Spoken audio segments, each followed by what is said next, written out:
I think that being a Muslim woman can contribute to bipolar disorder. It's a hard life of abuse.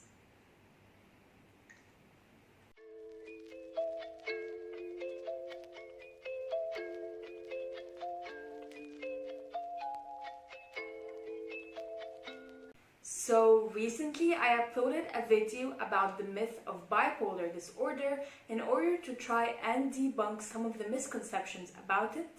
And here I was really happy and really proud of the video that I put out until I received a notification that literally made my jaw drop. So a person who shall not be named commented and said, I think that being a Muslim woman can contribute to bipolar disorder.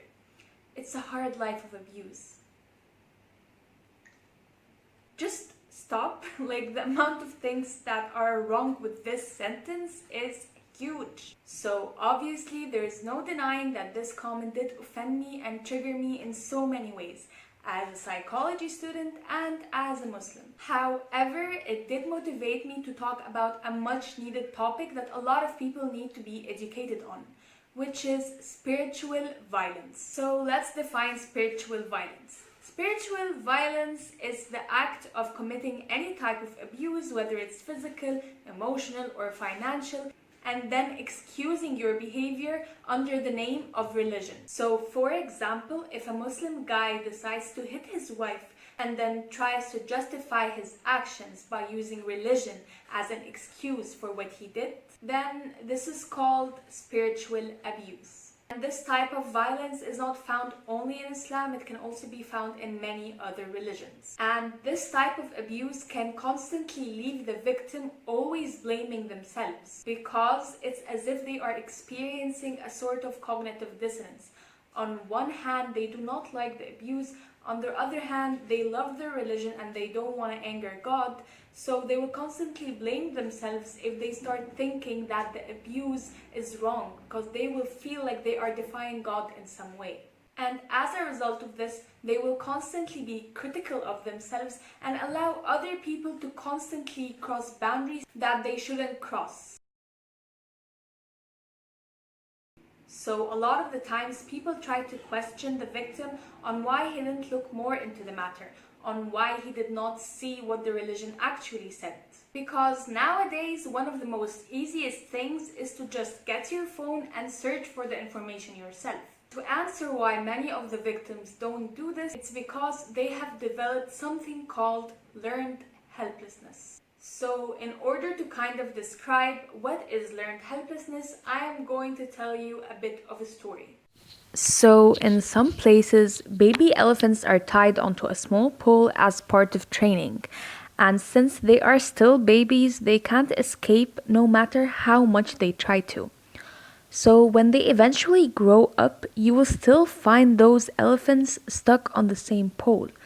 But despite them being much more powerful and stronger now, they no longer try to escape, and instead they await their master. So how come these big, strong animals cannot escape such a small pole? And this is because they developed learned helplessness. So while right now they do have the power to change their position, they don't. And this is because they truly don't understand that they now have the power to change what's happening, because they have just learned that every time they tried to escape it, they still were not able to. And this is exactly what happens to some of the victims of spiritual violence and other types of abuse. So, as I previously said, spiritual violence is a type of abuse that's disguised under the form of religion. So when we start blaming religion for people's abuse, you are actually giving the abusers the key to justify their actions. You are actually helping them, because they do want to say that religion is the reason they are acting this way. So if you really do care about the people and about the victims, and you're not just trying to hate on a certain type of group, then go ahead and blame the abuser, attack the abuser, make them be held accountable for their actions. Don't try and help them by confirming their narrative. And lastly, if you do not have enough information about certain topics, Please do not try to create false narratives with false information just to justify your thoughts. Alright you guys, that was it for today's video, and I really hope that you enjoyed it and benefited from it.